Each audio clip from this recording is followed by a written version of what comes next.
Hello everyone, you're welcome to my channel. This is Help Worldview. I hope you're having a great day and all is well with you. Thank you for stopping by. Please, if you have not subscribed to my channel, do subscribe, like, share, click notification button so when we're on, you will be notified. I don't know if you heard about um trad wife or wives. They just it's a little bit different from the traditional housewife. For them, they're like social media driven kind of um, style way of life. They can monetize their stuff, their life, and just practice something a little bit different from the traditional housewife. Um, Also, they believe in this gender role. The man does this only, and the women should do this. The women should do the cleaning, the cooking, making sure the house is in place. They bear children, they have to submit to their husband to the call. Whatever he says goes. That is kind of their trad wife or wife that they have these days, So the man make all the decisions. You just say, okay, that's fine. You do the cooking from scratch. You make sure the house is clean, the clothes are washed and iron, and you create some activity in the house and make the house like okay, lively with the children. You're in charge of all of that stuff. And then you have to have they have to make sure your heart is in the family, you love family, you value all of this stuff, and you are really living for it. Even when you're tired, you're exhausted, you are the one to keep doing everything. He does this thing, he brings the money in, and you do everything else. So that is the kind of mindset, and they like it. They love it. They love to do it. They feel it's their role to do, and they feel this is their duty to fulfill all these roles as a woman, as a trad wife. They even homeschool their children. So they are into all of this you know. Um, and they also emphasize the importance of a man being the head of the family and leading them the right way and prioritizing, his role, above all else. Um, and you see them in social media. So when I saw him thinking, oh, I didn't even know much on this. I have to make some little research on it. Like, okay, right. It's not too bad. It's just that they are on social media, they can make a little bit of money if they want to monetize their stuff and all of that stuff. And then they came up with the fact that, oh, this Christian thing. And I'm thinking, oh my word, okay. So is it because of Christian, you are a Christian, you are decided to just live like this for this man or for your husbands? So let's listen to this video. In between, let me just let you know, I will pause and say something if necessary. Okay. Let's go. You were the trad wife before trad wives became a thing online. So I was very much like isolated at home. I kept having babies. I was pregnant and or nursing for 13 years. Wow. And then when my oldest was around 4, we started like loosely homeschooling. That was one of the things that I argued with my husband a lot about. I'm a very I like very free, creative, that kind of educational model. And my husband is much more academically minded. So I was expected to do it his way. And it was incredibly difficult and never went well. But I persisted because that's the Christian thing to do.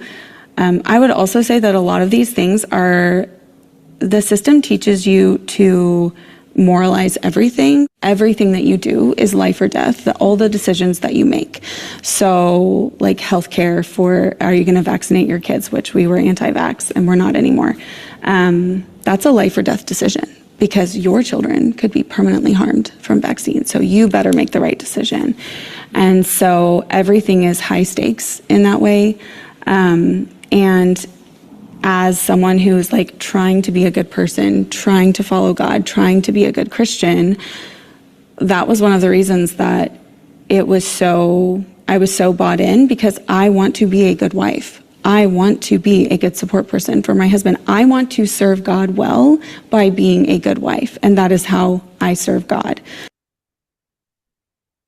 So what she's saying is they kind of, it's almost like putting fear in people to say, well, if you vaccine your child, this could happen. So out of that fear, you decide not to. Not that they say, well, the God told them. No, it's just something like a tradition everybody has to follow. Is your church like that? Please leave us a comment. Let me know about it. So that affects everything. You want to do these things, and when the system tells you this is how you can be a good person, this is how you can be a good wife, you're like, okay, I will do it. And it does, it simplifies it.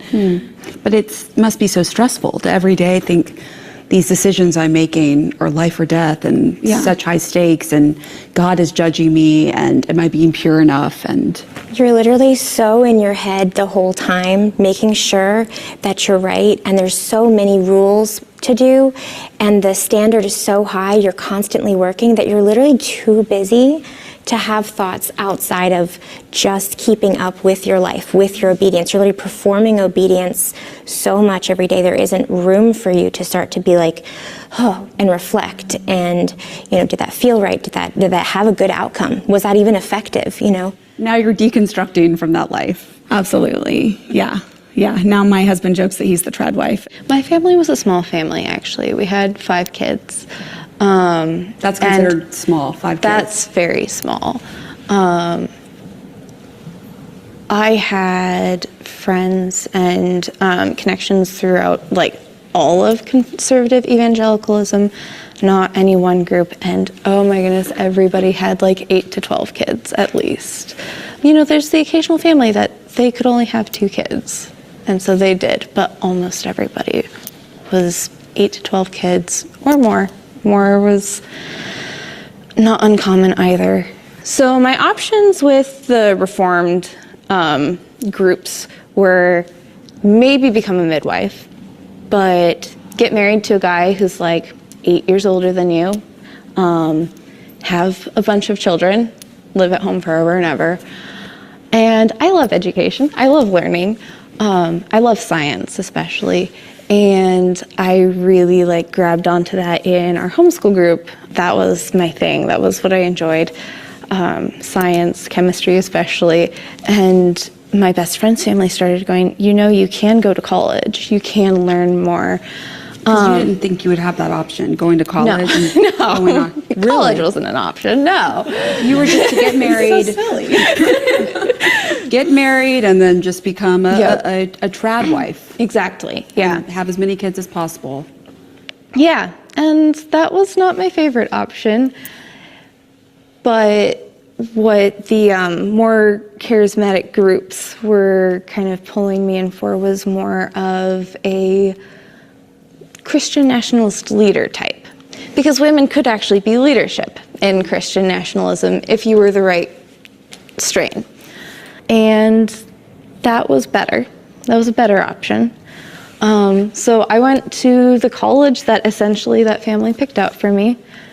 I would not have chosen that for myself, I don't think. But I compromised with my parents and didn't burn bridges, and I went for music instead of science or something like that. So in a lot of ways, even if it's not the most, even if my family was not the ones who were driving every step of my path, everything I did was for other people and for other people's expectations. I didn't really have autonomy. I didn't have choices. I made the best choices that I could without completely burning my life down around me. Could you have gone to make your own money and that kind of thing and have? Oh, just a second here. I feel for her, I feel so much for her.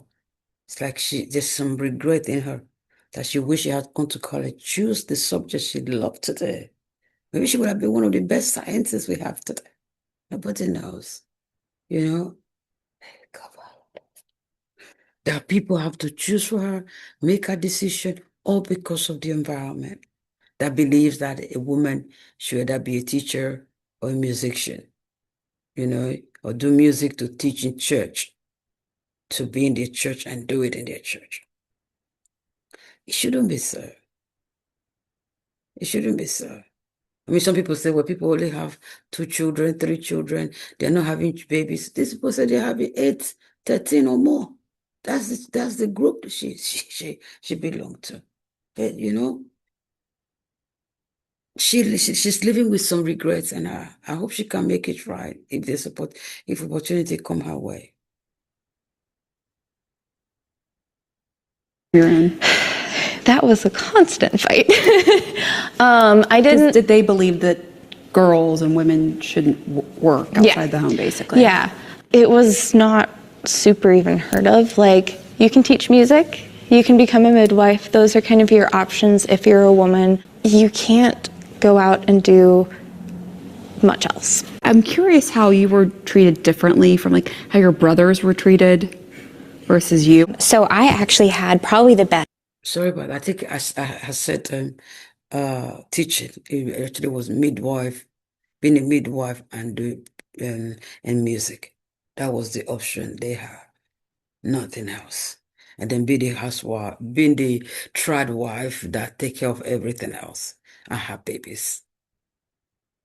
There's nothing wrong with having babies. It's a blessing. Yeah, nothing wrong at all. But they just holding them back from their passion and their love and what they love to do. That's only where there's a problem. As far as I can see for now, we continue. Experience as this goes, because I only had a younger brother. I didn't have a ton of younger siblings. But even that, with just one brother who was 2.5 years younger than me, the work that I was responsible to do versus him, like I was cooking all of the meals, like Danny said earlier, I was cooking all of the meals every weekend. My brother wasn't responsible to do any of that. I was working a full-time job all through nannying other people's kids all through middle school and high school, and I was still being punished for not keeping the house clean enough. Even though I wasn't there, I was literally living at a different house 4 days a week. Boys were supposed to be educated, but girls were supposed to learn to be keepers at home. And so it was not just help your mom, it was actually like perform being a wife now, perform being a housewife now, learn all the skills on the level that you'll need when you are a mother and need to sew your own whole family's wardrobe, make food from scratch. So they were literally going out of their way to find more things for us to do, to find more projects and skills for us to learn. So we were busy and tired. Just in our country as it is right now, girls' access to leisure time, even outside of these circles, is greatly reduced from boys. But in these circles, I've heard you talk about how like the boys would be outside playing for hours and hours when you guys were still inside doing chores. Yeah, my older sisters were waking up with babies at night. I had the 4 a.m. shift. I was changing diapers when I was 7, 8 years old of younger siblings, feeding them, taking care of them, like. And not just like once in a while for fun. No, like as a general rule. Yeah, like you got in trouble if you didn't do it. Yeah, like who was going to watch the baby if you don't take care of the baby? What was the hierarchy in your households? Well, God, Jesus, pastor, elders, Okay. dad, wife, kids. Older brothers. I'm surprised. They're very young ladies. Like when my mom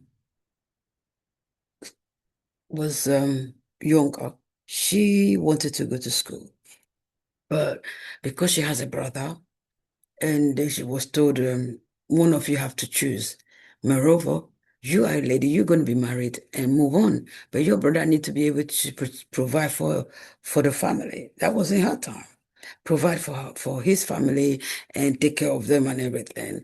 And then she said because she loved her brother so very much, she gave it all for the brother. I said, "Okay, you go." I'll stay. Then she later got married, and that was her case. I'm surprised that the system is still on to today.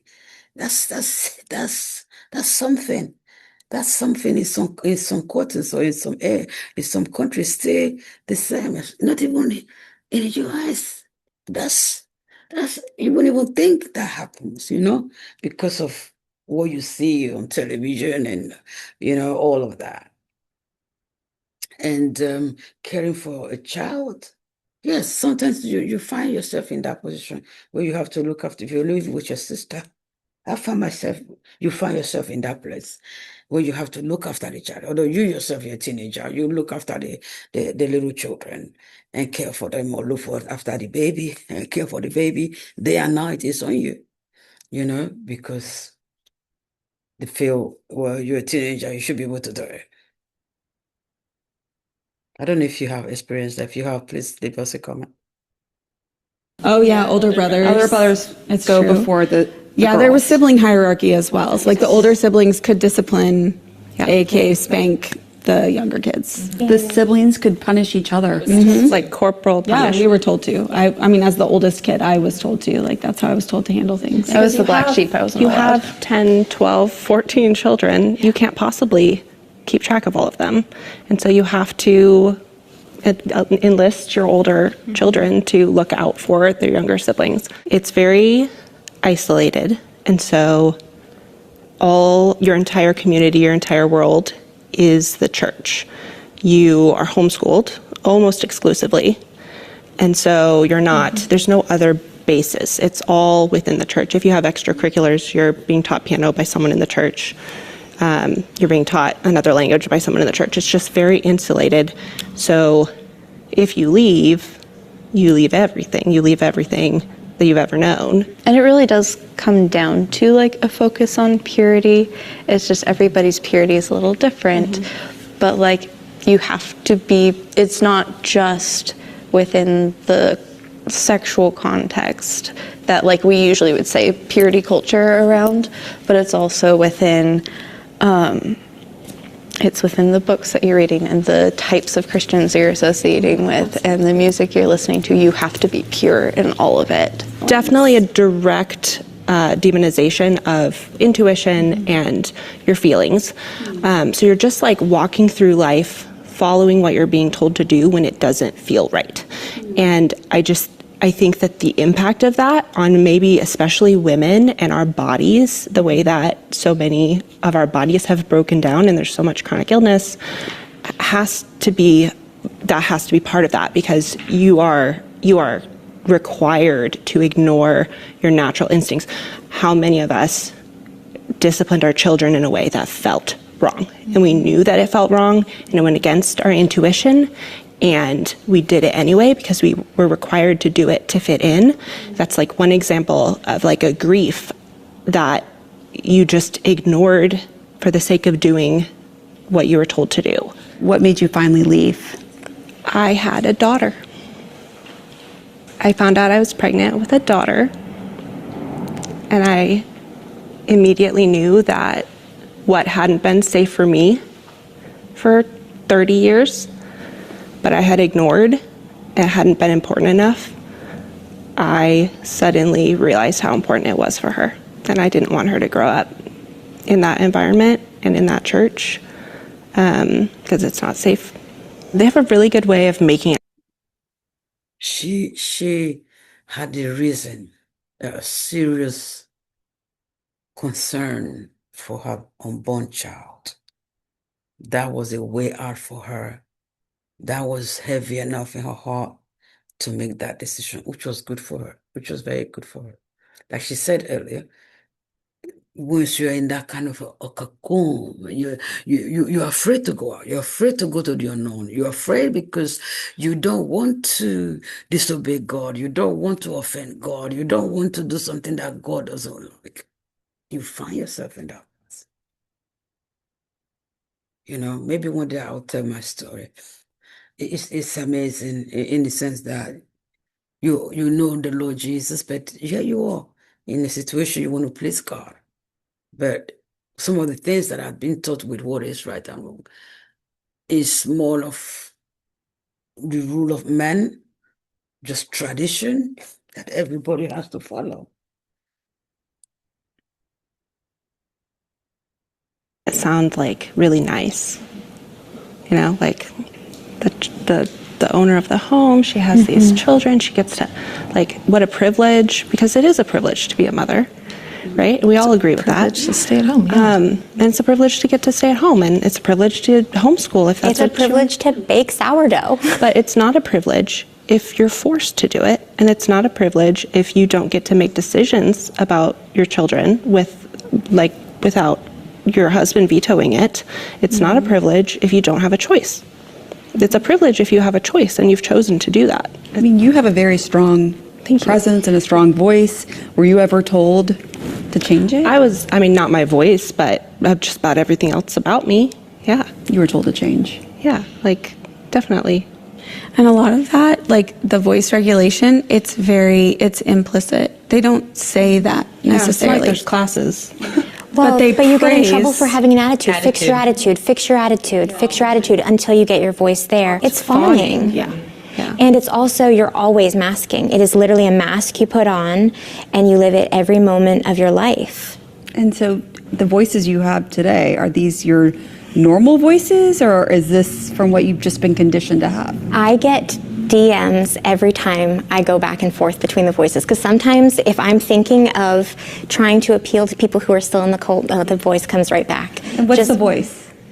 Don't make me do it, Pamela. I can't on cue. Well, Are you kidding me? it's like, oh, I am so praying for you. Like, oh my gosh. And I know the Lord is going to lead your husband in the correct way. Like, and I didn't even ever get the high voice, but it's you soften it, and you are not. You're not a threat. You're not a threat. You're not too powerful. You're not too loud. You're not going to overstep the No. bounds. You're being so reasonable and so submissive and so we're willing to being comply. So kind. Like, we would, oh my gosh, no, do not go against your husband. But it's more Like, than just the voice. I yeah. still find myself seeing a man do the bare minimum and just immediately going into complimenting him and praising him and fawning at him. And it's still, I'm constantly working on the deprogramming from all.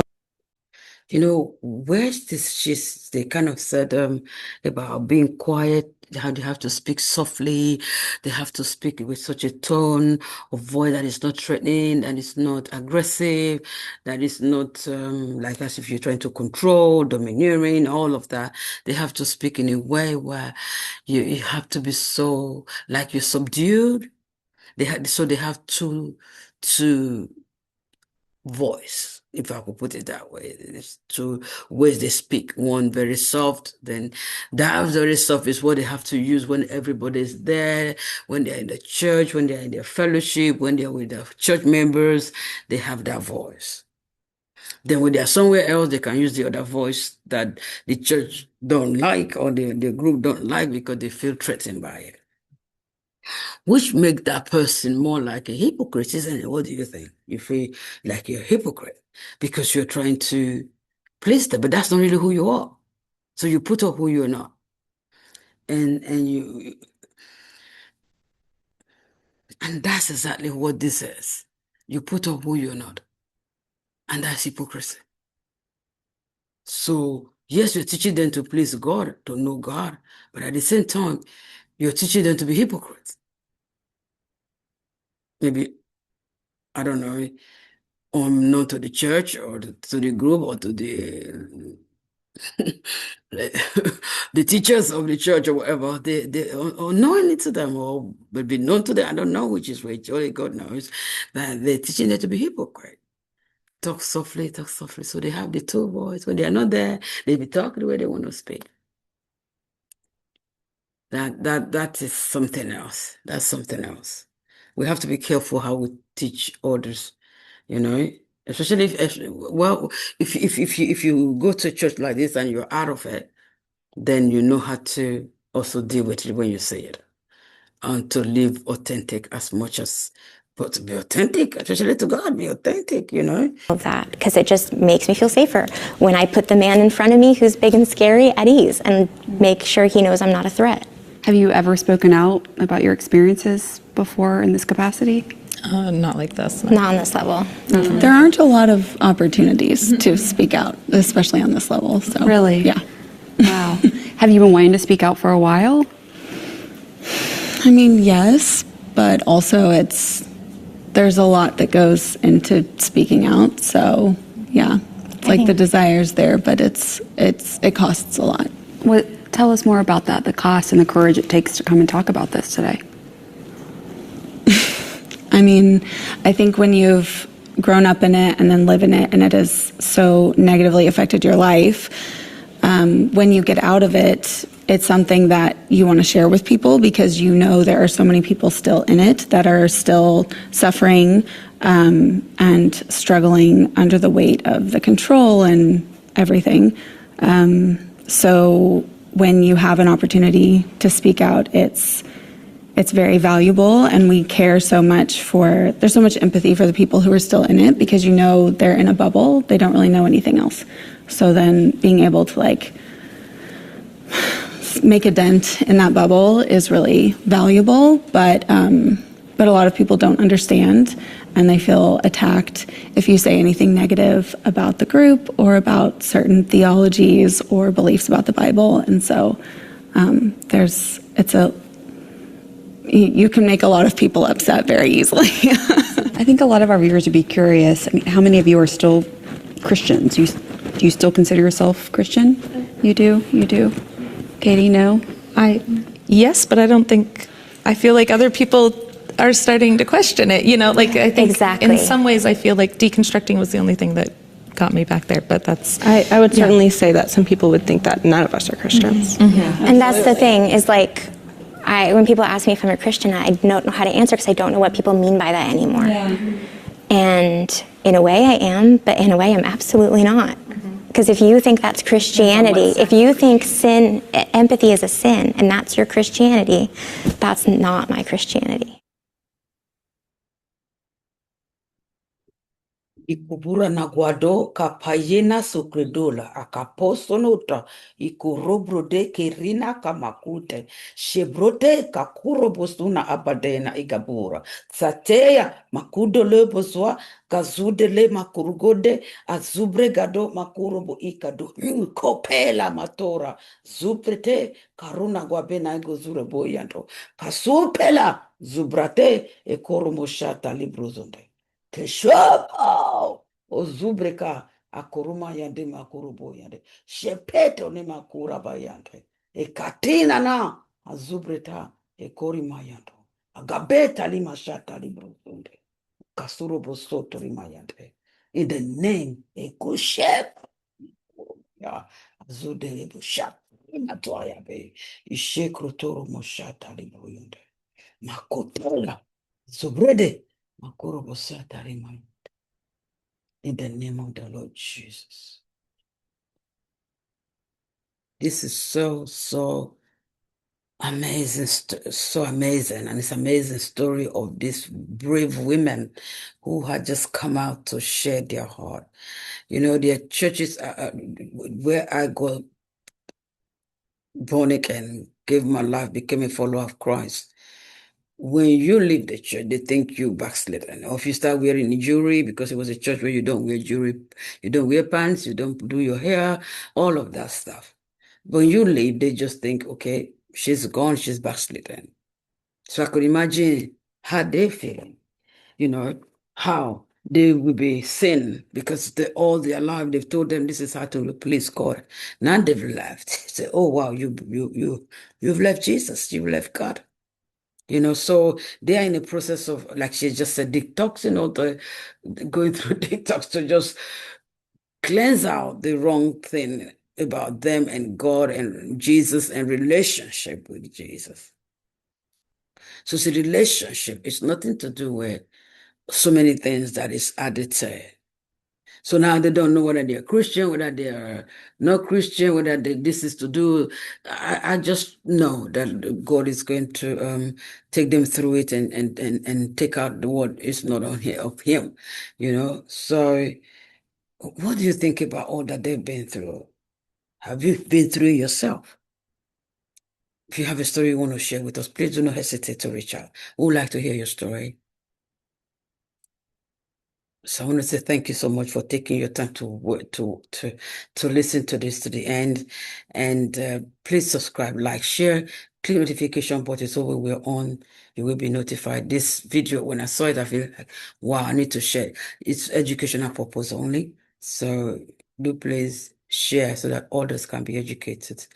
I'll see you next time. You have a wonderful, wonderful day.